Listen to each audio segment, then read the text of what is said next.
하늘에 속한 신령한 복.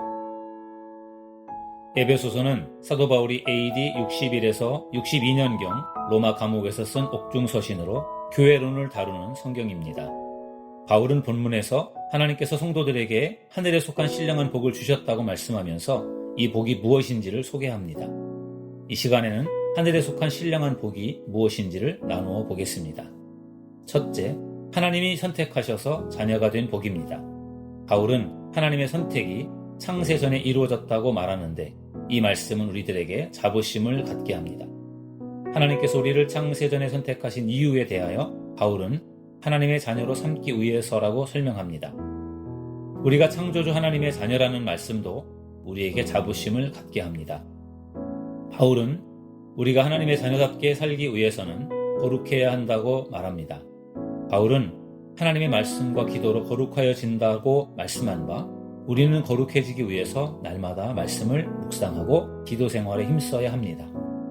바울은 하나님께서 우리를 자녀로 삼으신 목적은 우리가 그의 은혜의 영광을 찬송하게 하려는 것이라고 했으니 하나님의 자녀된 자로서 우리는 날마다 하나님을 찬양해야 할 것입니다.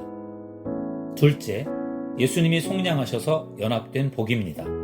속량이라는 말의 의미는 속전이라는 돈을 내고 노예에서 해방되는 것을 말합니다. 바울은 예수 그리스도의 피로 속량, 곧 죄사함을 받았느니라고 설명하면서 예수님의 피가 우리를 죄에서 해방시켜 주었다고 말합니다. 출애굽 당시 이스라엘 백성들은 유월절 어린 양의 피 때문에 하나님의 심판을 면할 수가 있었습니다. 마찬가지로 죄의 노예인 우리들도 예수 그리스도께서 십자가에서 흘린 피 때문에 하나님의 심판을 면하게 되었습니다. 하나님은 하늘에 있는 것이나 땅에 있는 것이 다 그리스도 안에서 통일되게 하는 계획을 가지고 계십니다. 예수님은 이 일을 위하여 보혈의 피를 흘려 주셨습니다. 따라서 우리가 구원의 복음을 전하려면 하나로 연합해야 할 것입니다. 셋째, 성령님이 인치셔서 영생이 보장된 복입니다. 로마 사회에서 도장은 소유권을 표시하는 것으로 가축이나 노예에게 찍었습니다. 마찬가지로 하나님이 자기 백성에 대한 소유권을 표시하기 위해 찍는 도장이 있는데 그 도장이 바로 성령의 인치심입니다.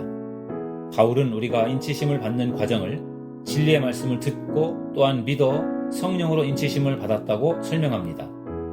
그러므로 우리가 성령의 인치심을 받기 위해서는 하나님의 말씀을 듣고 그 말씀을 믿어야 합니다. 그러면 성령께서 우리 안에 계시면서 우리들을 영생으로 인도해 주실 것입니다.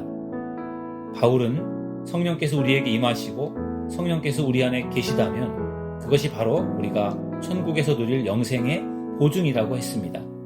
그러므로 성령의 인치심을 받아 영생의 복을 소망하며 사시기를 바랍니다. 여러분, 우리는 하나님의 선택과 예수님의 속량과 성령님의 인치심을 받은 믿음의 사람들입니다.